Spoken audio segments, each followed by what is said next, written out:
Hello everyone, welcome to my channel. तो आज हम लोग पढ़ेंगे रोटेशनल डायनेमिक्स। ठीक है, चैप्टर 1 12th का फिजिक्स पढ़ रहे हैं हम लोग। 12th physics, rotational dynamics.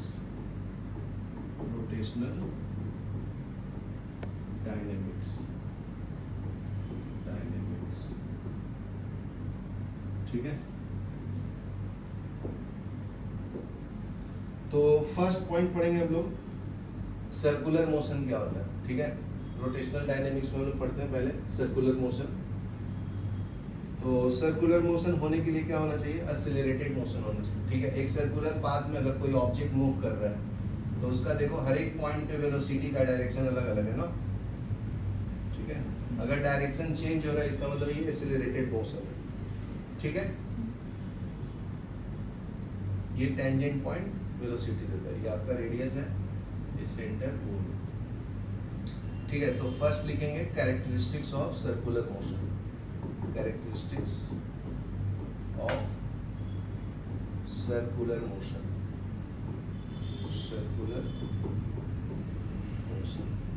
तो फर्स्ट पॉइंट क्या है? It is an accelerated motion as the direction of velocity changes at every instant. It is an accelerated motion। ठीक है, as the direction of velocity changes। तो direction देख सकते हो, यहाँ पे अपवर्ड में है तो ये आपका यहाँ पे लेफ्ट में, ये डाउन में। तो अगर डायरेक्शन चेंज हो रहा है इसको हम लोग एक्सेलरेटेड मोशन बोलते हैं। यहाँ तक क्लियर है? तो as the direction of velocity changes at every instant, it is N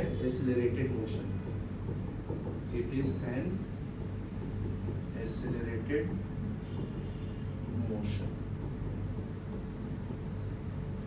ठीक है, अभी इसका दूसरा पॉइंट देखो, it is a periodic motion. Periodic motion मतलब जिस पॉइंट से स्टार्ट हुआ था, मान लो ए पॉइंट से, फिर बी पे गया, बी से सी गया, सी से डी गया, फिर वापस ए पे आया, तो जहां से स्टार्ट किया था वहीं पे आएगा, उसको हम लोग पीरियोडिक मोशन बोलते हैं। ठीक है, so it is a periodic motion.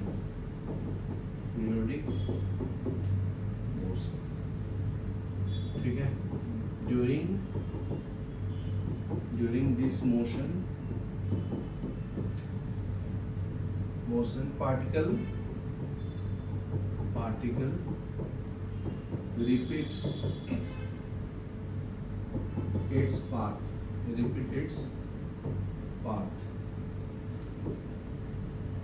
along same trajectory मतलब पाथ होता है। ठीक है, तो सेम पाथ को फॉलो करेगा। देखो यहाँ से स्टार्ट किया, वापस बी सी डी और वापस ए पे आया ना, तो सेम पाथ को फॉलो करेगा, तो सेम ट्रेजेक्टरी फॉलो कर रहा है ये। ठीक है, 10 motion is periodic in space. 10 motion is periodic in space. ठीक है, ये लिख लो, फिर मैं नेक्स्ट पढ़ लूँगा।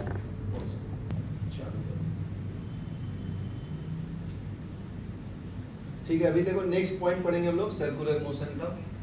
नेक्स्ट पॉइंट में क्या बोलता है कि अगर कोई भी ऑब्जेक्ट सर्कुलर पाथ में मूव करता है, ये आपका ऑब्जेक्ट मूव कर रहा है ना वेलोसिटी v से, तो इसका जो एंगुलर डिस्प्लेसमेंट होगा, मान लीजिए ये पॉइंट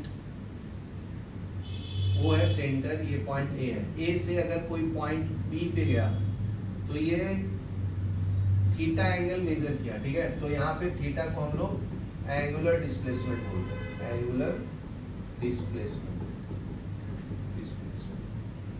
यहाँ तक क्लियर है? तो अगर ये सर्कुलर पाथ में मूव करता है तो यहाँ पे वेलोसिटी क्या है? v। यहाँ पे इसका वेलोसिटी क्या है? v, बराबर ना।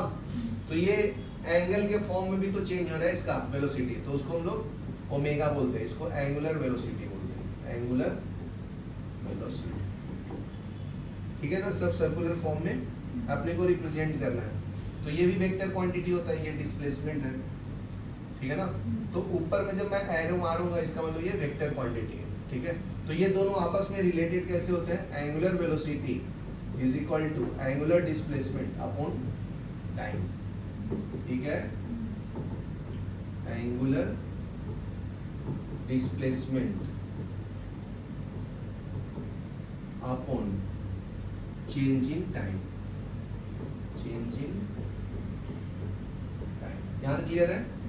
तो देखो यहाँ पे टाइम मान लीजिए t1 से स्टार्ट किया था, ये टाइम t2 पे गया, ठीक है ना।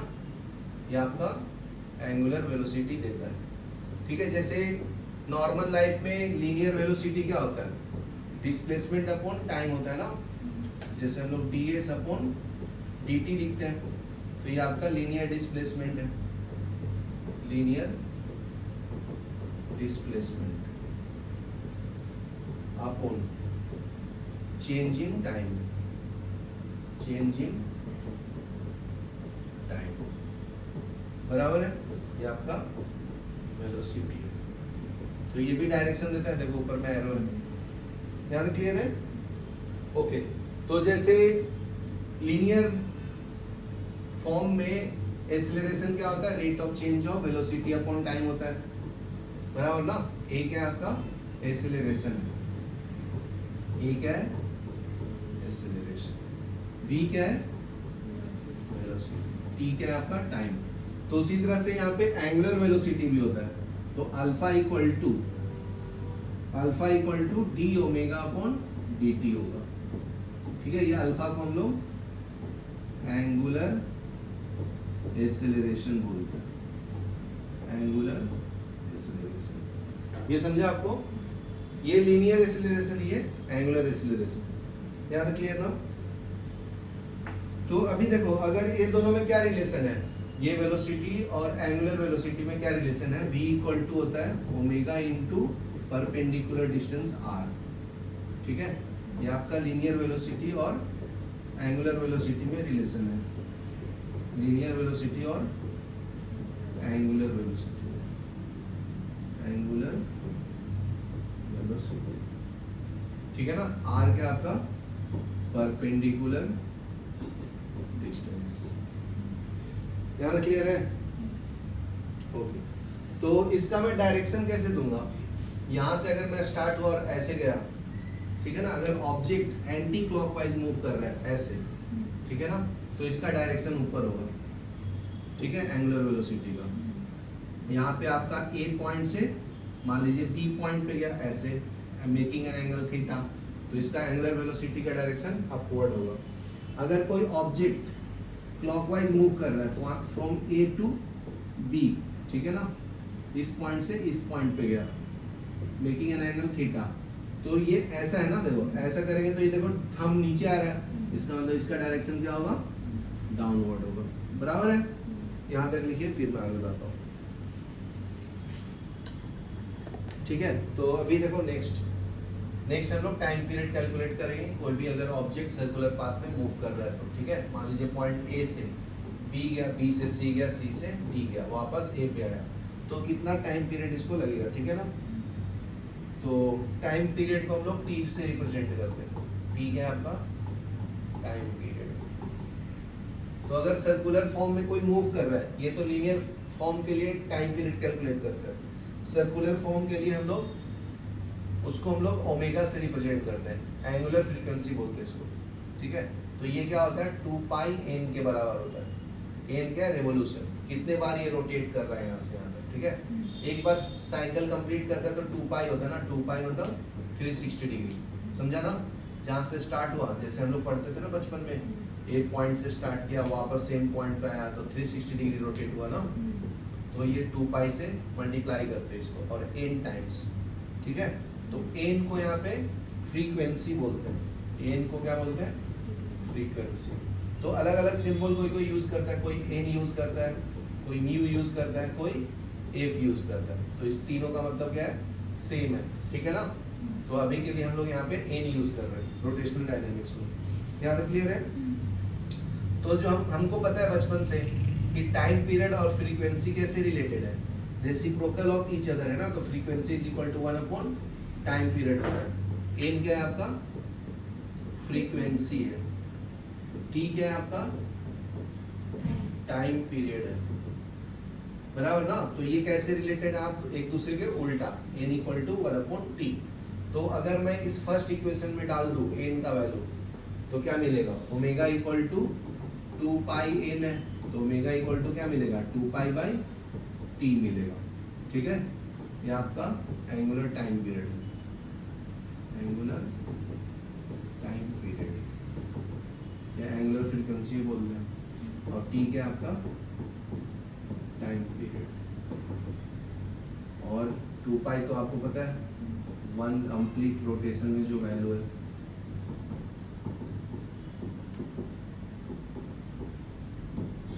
यहां तक क्लियर है, ठीक है। यहां तक लिखो, फिर मैं सर्कुलर मोशन बताता हूं डेफिनेशन। नेक्स्ट पढ़ेंगे हम लोग यूनिफॉर्म सर्कुलर मोशन। तो नेक्स्ट टॉपिक है अपना uniform circular motion.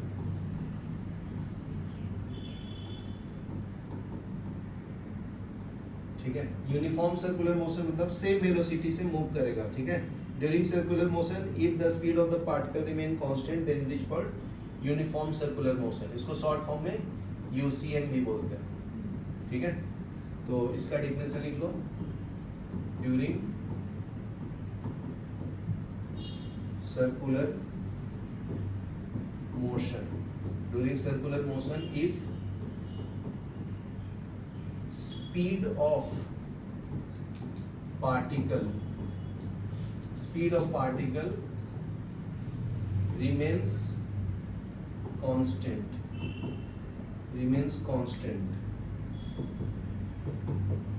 it is called uniform circular motion,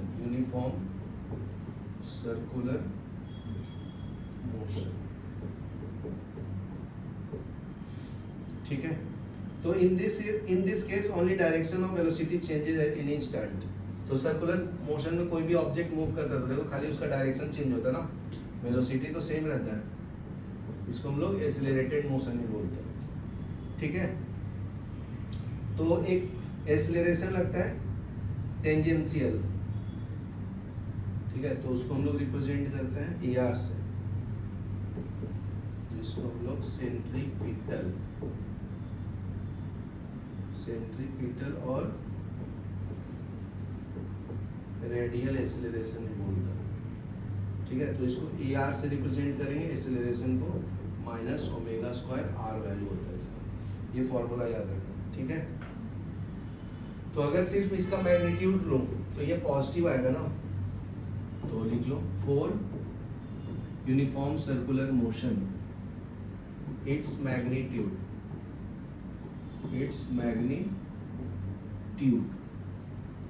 is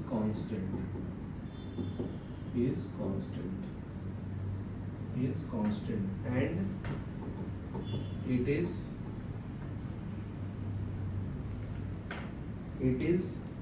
A equal to क्या मिलेगा, ओमेगा स्क्वायर इंटू आर, ठीक है। तो देखो सिर्फ मैग्नीट्यूड लिया हूँ, माइनस मतलब डायरेक्शन उल्टा है ना उसका, ठीक है। अगर मैं राइट को पॉजिटिव लेता हूँ तो अगर ये सेंटर की तरफ है तो नेगेटिव होगा ना, ठीक है। तो सिर्फ मैग्नीट्यूड लूंगा तो प्लस माइनस नहीं लेना, यहाँ तक क्लियर है। अभी एक फॉर्मूला बताया था V equal to omega into r, बराबर बताया था। तो ओमेगा इक्वल टू क्या लिख सकता हूँ, यहाँ से V बाई आर लिख सकता हूँ, ठीक है। तो ये फर्स्ट इक्वेशन में सेकंड का वैल्यू डालो, तो ये चेंज क्या हो जाएगा, एक्सेलरेशन इक्वल टू ओमेगा के जगह पे V बाई आर का स्क्वायर डालना इंटू आर, तो A equal to v square by r आएगा, ठीक है। यहाँ से एक आर कैंसिल हो जाएगा ना, यहाँ पे 2 है ना तो एक कैंसिल, समझा। ये पावर 2 दोनों के लिए, यहाँ तक क्लियर है। It is directed toward the centre that is minus r, it is called centripetal. तो देखो यहाँ पे मैं लिखा हूँ डायरेक्टेड टुवर्ड्स द सेंटर, ये सेंटर है ना आपका, तो ये सेंटर की तरफ डायरेक्टेड है, इसलिए हमने इसको नेगेटिव लिया, ठीक है ना। जैसे मैथ्स में लेते हैं ना, right positive x axis, left side में नेगेटिव एक्स एक्सिस, उसी तरह से इस पॉइंट को अगर मैं रेफरेंस लेता हूँ ओरिजिन, तो राइट वाले को पॉजिटिव, लेफ्ट वाले को नेगेटिव, इसलिए यहाँ पे हम लोग डायरेक्शन में क्या लगाया था, नेगेटिव साइन। समझा? तो ये लिख लो, ये सिंपल फॉर्म, फिर आगे बढ़ते हैं। यूनिफॉर्म एक्सेलरेशन पढ़ेंगे, ठीक है। नॉन यूनिफॉर्म मतलब क्या है जी, इसका वेलोसिटी चेंज होगा। जैसे मान लो ये फैन चालू कर रहा हूँ, बंद कर रहा हूँ, ठीक है, बंद कर रहा हूँ तो स्पीड बढ़ गया, फिर कम करूँगा, बंद करूँगा तो कम ज़्यादा करेंगे तो उसको नॉन यूनिफॉर्म सर्कुलर मोशन बोलते हैं, ठीक है। तो नेक्स्ट टॉपिक है अपना non uniform circular motion, non uniform circular motion, ठीक है।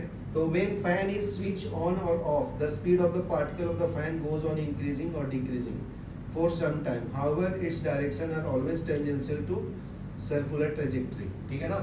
तो ऑन ऑफ करेंगे फैन, उसको हम लोग नॉन यूनिफॉर्म सर्कुलर मोशन बोलते हैं, NUCM, ठीक है। तो लिख लो, when a fan is switched on or off,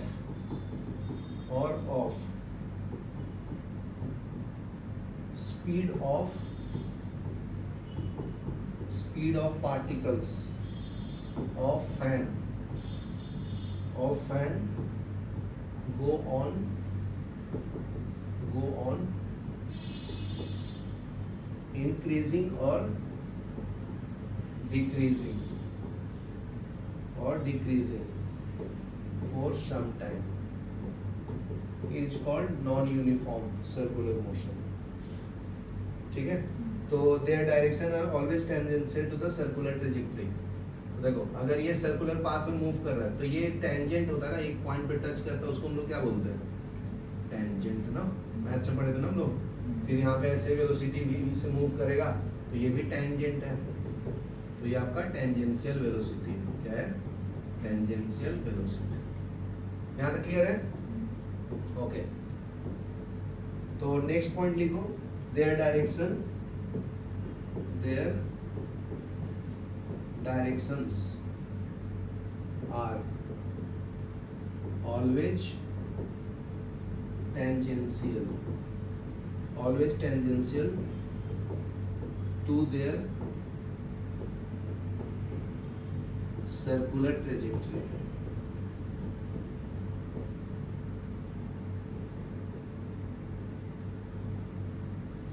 During this time it is non-uniform circular motion। तो यहाँ पे जब ऑन ऑफ करते हैं तो नॉन यूनिफॉर्म सर्कुलर मोशन होता है, ठीक है। तो इसका जो रेडियल एक्सेलरेशन है, इसको बोलते हैं हम लोग, वो कांस्टेंट नहीं है। Radial acceleration is not constant, ठीक है।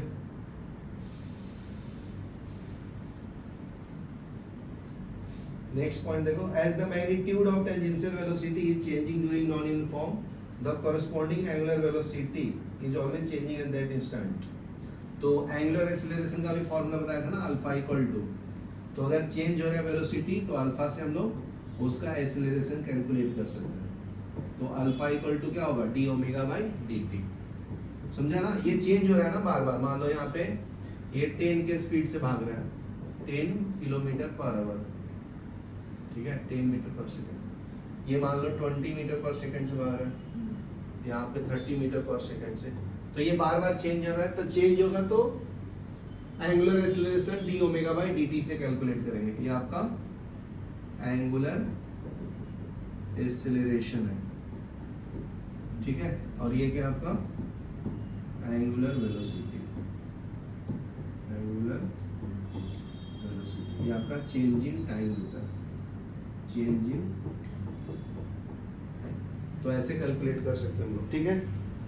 तो इसका अगर डायरेक्शन कैलकुलेट करना है तो अगर ऑब्जेक्ट एंटी क्लॉकवाइज मूव कर रहा है, ठीक है ना, तो मूव कर रहा है तो ये ऊपर आएगा, इसका डायरेक्शन अल्फा का, समझा ना, ऐसे। तो ये ऊपर आता है ना, अगर ये एंटी क्लॉकवाइज मूव कर रहा है, एंटी क्लॉकवाइज, घड़ी जैसे मूव करता है उसका उल्टा मूव कर रहा है ना ये। अभी देखो अगर ऐसे मूव करेगा तो ये क्लॉकवाइज मूव कर रहा है, तो ये डाउनवर्ड इसका डायरेक्शन आएगा अल्फा का वैल्यू। समझा? यहाँ तक लिख लो, फिर आगे बताता हूँ। ठीक है, नेक्स्ट पॉइंट देखते हैं हम लोग। नेक्स्ट पॉइंट में क्या बोलता है, if the circular acceleration alpha is constant and along the axis of rotation, ठीक है, then all theta omega and alpha is directed along the axis. ये पॉइंट लिख लो, if angular acceleration alpha is constant and along axis of rotation all theta omega, theta क्या है angular displacement, omega क्या है angular velocity, and alpha, alpha बोले तो angular acceleration, ठीक है, will be directed along axis. ठीक है, this make it possible to use scalar notation. तो अभी एक न्यूमेरिकल करते हैं इसके ऊपर 1.1। तो क्या बोलता है, fan is rotating at 90 revolution. तो इसका एन नोट का वैल्यू दिया है रेवोल्यूशन का 90 रेवोल्यूशन पर मिनट। कैसे पढ़ते हैं इसको, रेवोल्यूशन पर मिनट। तो इसको सेकंड में कन्वर्ट करेंगे जी, ठीक है ना। तो सेकंड में करेंगे तो क्या होगा, पर मिनट है ना, सेकंड में करेंगे तो 60 से डिवाइड करेंगे, ठीक है। तो मैं बताऊंगा, it is then switched off, मतलब फैन ऐसे रोटेट होता है 90 रेवोल्यूशन पर मिनट से, बाद में उसको बंद कर देता है। It stops after 31 rotation. तो कितने रोटेशन के बाद बंद होता है वो, 31, मतलब कैपिटल एन, ये आपका number of rotation. Capital N क्या है, नंबर ऑफ रोटेशन कितना है 21। Calculate the time taken by it to stop assuming that frictional torque is constant। ठीक है, तो अभी कैलकुलेट कर देता हूं। तो देखो n nought is equal to क्या जी, ये 90 रेवोल्यूशन पर मिनट, बराबर है। सेकंड में करूंगा तो कितना आएगा, 90 अपॉन 1 मिनट, मतलब कितना सेकंड, 1 मिनट में कितना सेकंड जी, 60 सेकंड ना। तो इसको 60 से डिवाइड करना पड़ेगा ना।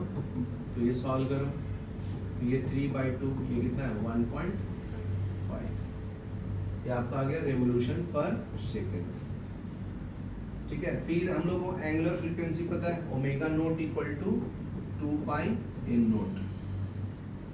ठीक है, तो एन नोट का वैल्यू यहाँ पे डाल दो 2 पाई, ये कितना हो गया 1.5, 5 3 15 ना, इसको मल्टीप्लाई करेंगे तो 15 दूनी 30, 3, तो 3 पाई आएगा, ये 3 पाई रेडियन पर सेकेंड ओमेगा नोट का वैल्यू।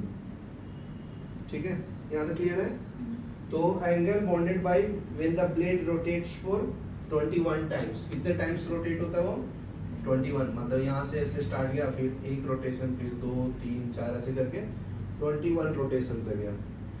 ठीक है, तो उसका थीटा का वैल्यू कैलकुलेट करेंगे, theta equal to 2 pi capital N, theta is equal to 2 pi. एक रोटेशन में 360 होता है ना, तो 21 रोटेशन में कितना आएगा, ये 42 पाई आएगा।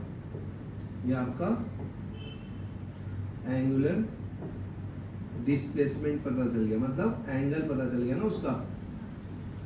यहाँ तक क्लियर है। तो ये कैलकुलेट किया तो 42 पाई आया। इनिशियली जब फैन जब स्टॉप हो जाएगा तो फाइनल वेलोसिटी 0 हो जाएगा ना। ठीक है, तो फॉर्मूला यूज कर लेंगे हम लोग चेंज इन एक्सेलरेशन का।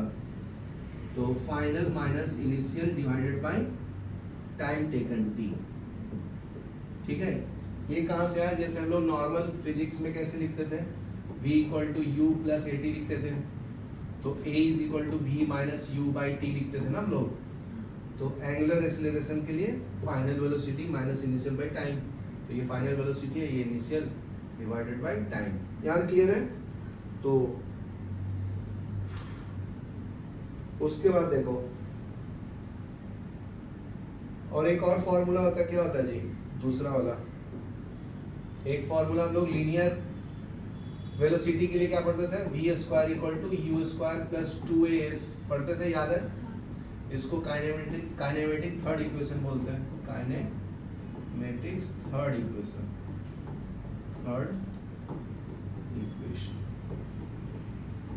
ठीक है।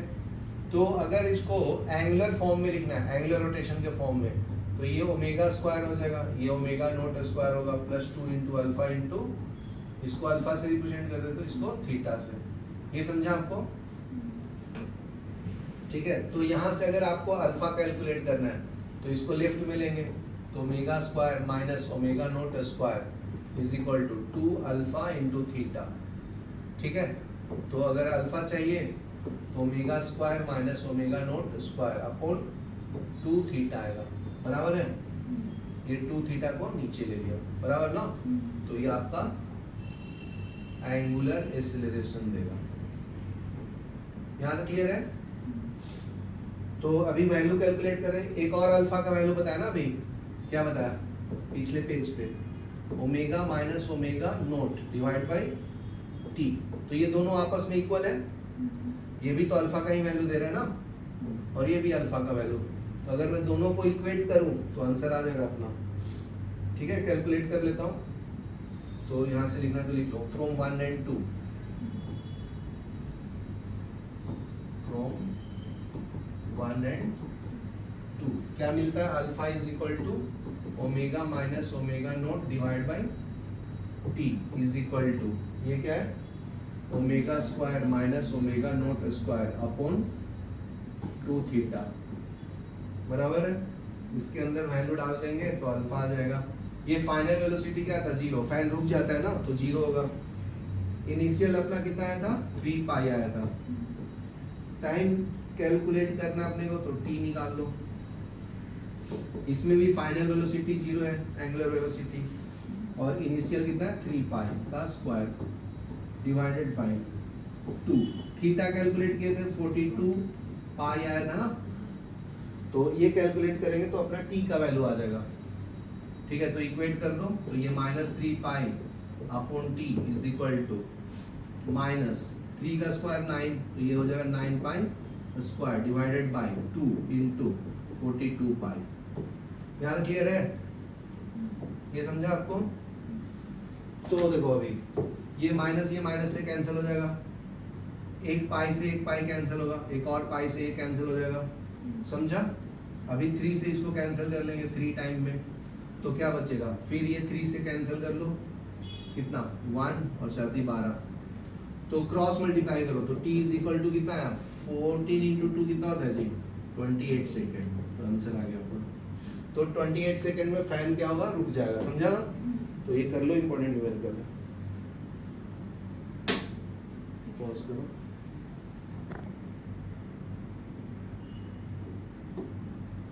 ठीक है, अभी देखो हम लोग नेक्स्ट टॉपिक पढ़ेंगे। नेक्स्ट टॉपिक क्या है जी, नेक्स्ट टॉपिक है dynamics of circular motion. Dynamics मतलब क्या होता है, चेंज। तो सर्कुलर मोशन में क्या चेंजेस होता है वो बता देता हूं। Dynamics of circular motion, of circular motion, ठीक है। इसको हम लोग तो फर्स्ट फोर्स के बारे में पढ़ेंगे, सेंट्रीपिटल फोर्स और सेंट्रीफ्यूगल फोर्स। सेंट्रीपिटल फोर्स और सेंट्रीफ्यूगल फोर्स, ठीक है। तो सेंट्रीपिटल फोर्स क्या होता है, सर्कुलर मोशन में ऑब्जेक्ट को रोटेट करने में हेल्प करता है ना, वो गिरता नहीं है, ठीक है। तो acceleration responsible for circular motion is centripetal और रेडियल एक्सेलरेशन। अभी बताया था सेंट्रीपिटल फोर्स को हम लोग रेडियल एक्सेलरेशन से कैसे रिप्रेजेंट करेंगे, AR equal to minus omega square into r, ये आपका सेंट्रीपिटल और रेडियल एक्सेलरेशन, सेंट्रीपिटल और रेडियल एक्सेलरेशन। यहाँ तक क्लियर है? तो अगर सेंट्रीपिटल फोर्स निकालना है तो उसको शॉर्ट फॉर्म में सेंट्रीपिटल फोर्स CPF बोलेंगे, ठीक है? तो ये आएगा -m⍵²r। फोर्स क्या होता है मैडम? फोर्स होता है मास इनटू एक्सेलरेशन। तो देखो ये मास है और ये आपका पूरा क्या है? एक्सेलरेशन है, ये वाला पार्ट, समझा? तो ये डाल दिया। तो ये आपका सेंट्रीपिटल फोर्स का क्या मिल गया? यूनिट मिल गया ना। तो ये नेगेटिव है, मतलब ये सेंटर की तरफ अलाइंड है, क्योंकि लेफ्ट वाले पार्ट को मैं नेगेटिव लिया हूं ना, राइट वाले पार्ट को क्या लिया जी? पॉजिटिव लिया हूं। यहाँ तक क्लियर है? ये आपका सेंटर वो है। तो अभी नेक्स्ट देखो, सेंट्रीफ्यूगल फोर्स क्या होता है? ये लेफ्ट साइड में सेंट्रीपिटल फोर्स काम कर रहा है, तो राइट साइड में क्या काम करेगा? सेंट्रीफ्यूगल फोर्स, सेंट्रीफ्यूगल फोर्स, ठीक है? और लेफ्ट में क्या है आपका? Centripetal force. यहाँ तक क्लियर है? तो इसका वैल्यू क्या होगा सेंट्रीपिटल फोर्स का? सेंट्रीपिटल का तो बता दिया, सेंट्रीफ्यूगल फोर्स का क्या होगा? ये नेगेटिव है तो ये क्या हो जाएगा? पॉजिटिव हो जाएगा, m⍵²r। यहाँ तक क्लियर है? दोनों का मतलब सेम ही है।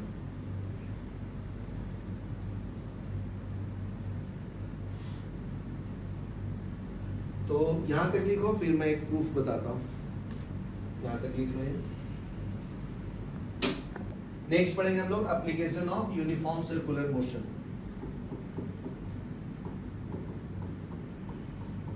Application of uniform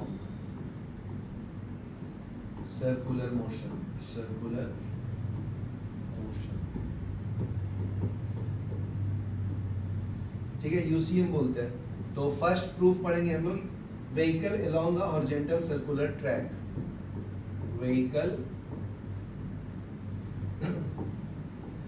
along a horizontal path पे मूव कर रहा है, लेकिन सर्कुलर टर्न ले रहा है, हॉरिजॉन्टल सर्कुलर ट्रैक, ठीक है ना? तो देखो ये आपका रोड है, ठीक है? यहाँ पे आपका कार है, तो ये इसका mg फोर्स नीचे लगेगा, डाउनवर्ड फोर्स। तो ये जो रोड है इसके ऊपर एक फोर्स लगाएगा अपवर्ड की तरफ, उसको नॉर्मल फोर्स बोलते हैं, ठीक है? तो ये सर्कुलर पाथ में अगर ऐसे मूव कर रहा है तो इस रोड के ऊपर एक फ्रिक्शनल फोर्स लगाएगा ना टुवर्ड्स द सेंटर, Fs, ठीक है? यहाँ क्लियर है? तो देखो सिंपल है, ये जो mg है नॉर्मल फोर्स के बराबर इक्वल करेगा, ये वर्टिकल फोर्स हो गया ना, ये आपका वर्टिकल फोर्स हो गया, और ये हॉरिजॉन्टल लाइन में, तो इसको हम लोग हॉरिजॉन्टल फोर्स बोलेंगे। यहाँ तक क्लियर है? तो लेफ्ट वाला फोर्स राइट वाले फोर्स को बैलेंस करेगा, अपवर्ड वाला फोर्स डाउनवर्ड वाले फोर्स को बैलेंस करेगा। यहाँ तक क्लियर है? तो n इक्वल टू क्या मिलेगा जी आपका? mg, first equation. यहाँ तक क्लियर है? अभी ये frictional force centripetal force, centrifugal force को बैलेंस करेगा ना, वो क्या था? mr⍵² था, बराबर है? तो उसको बैलेंस करेगा, तो Fs जो फ्रिक्शनल फोर्स है वो क्या आएगा?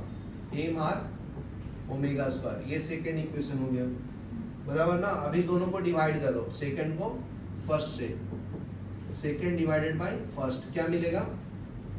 Fs divided by n is equal to mr⍵² divided by m into g, ठीक है? m से m कैंसिल हो जाएगा, क्या मिला आपको बताओ? Fs upon n equal to क्या मिलेगा? r⍵² upon g। यहाँ तक क्लियर है? ओके। तो इसके आगे का देखो, सेफ जोन में ट्रेवल करना है तो F maximum, frictional force maximum by normal force is equal to क्या आया? म्यूएस होगा। ये आपका कोएफिशिएंट ऑफ स्टैटिक फ्रिक्शन है, कोएफिशिएंट ऑफ स्टैटिक फ्रिक्शन बराबर है। एन मतलब क्या है? नॉर्मल फोर्स, याद रखना, नॉर्मल फोर्स। ये क्या है? फ्रिक्शनल फोर्स मैक्सिमम, ठीक है।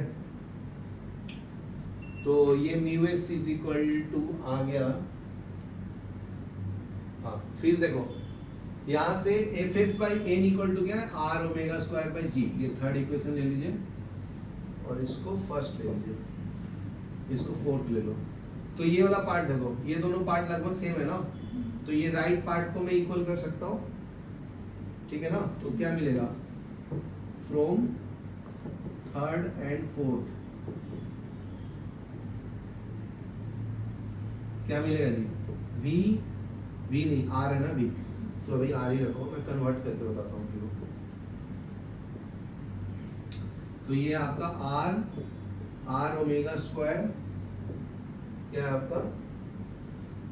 R omega square divided by g is equal to static friction mu s, ठीक है। तो अभी एक फॉर्मूला बताया था ना, v equal to omega into r. तो ओमेगा को क्या लिख सकते हैं जी?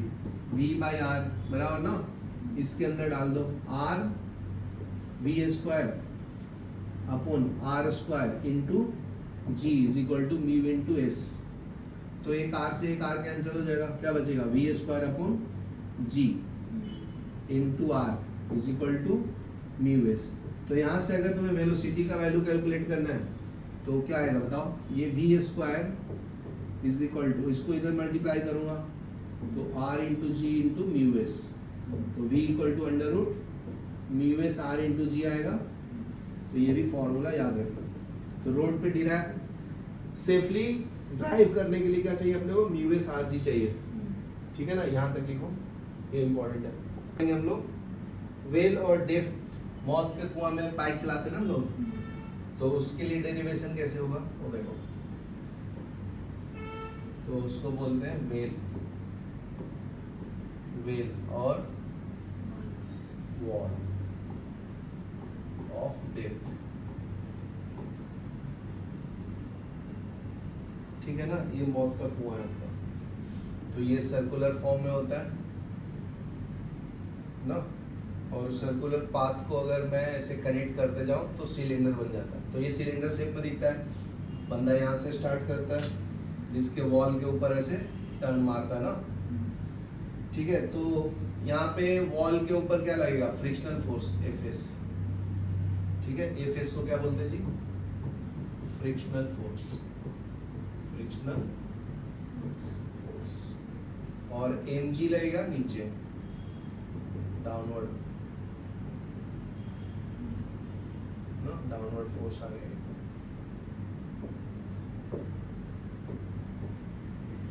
ध्यान क्लियर है। और सेंटर की तरफ नॉर्मल लगेगा, इसको यहीं पे है ना टंगा हुआ, तो n, capital n, normal force. तो एन जो है वो आपका इक्वल कर रहा होगा एम आर ओमेगा स्क्वायर को। तो एन इक्वल टू क्या आएगा? एम आर ओमेगा स्क्वायर, ठीक है। तो हमको पता है v equal to omega into r. तो ओमेगा इक्वल टू क्या आएगा? v बाई आर आएगा। तो omega square equal to v square upon r square आएगा, बराबर ना। यहाँ पे डाल देंगे तो n equal to m r into v square upon r square आएगा। तो n equal to m r v, एक कैंसिल हो जाएगा ना एक, तो क्या बचेगा जी? तो ये बचेगा m v square upon r. यहाँ तक क्लियर है? ओके। तो ये जो फ्रिक्शनल फोर्स है वो एम जी को क्लियर कर रहा है, मतलब इक्वल कर रहा है। तो ये आपका सेकेंड फोर्स लग गया, ये फर्स्ट हो गया, बराबर है ना। तो m g equal to f s. तो देखो स्टैटिक फ्रिक्शन में क्या होता है? एफ एस को हम लोग स्टैटिक फ्रिक्शन बोलते हैं, स्टैटिक फ्रिक्शन। तो F S is less than और equal to mu S into N. Mu S को क्या बोलते हैं? Coefficient of static friction, coefficient of static friction. यहाँ क्लियर है? तो ये n का वैल्यू डाल दो यहाँ से n का वैल्यू mv²/r इसमें डाल दो, तो Fs less than equal to क्या मिलेगा, μs इंटू mv²/r, ठीक है ना, डिराइव कर। तो मिनिमम कितना वेलोसिटी होना चाहिए बताइए, और ये μs का वैल्यू क्या डाल सकता हूँ, देखो यहाँ सेकंड से क्या डाल सकते हैं जी, mg ना, या फर्स्ट इक्वेशन ले लो, ये सेकंड, ये थर्ड और ये fourth.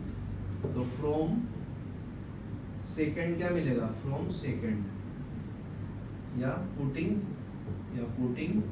Second in fourth, putting second in fourth क्या मिलेगा, mg less than equal to μs mv²/r।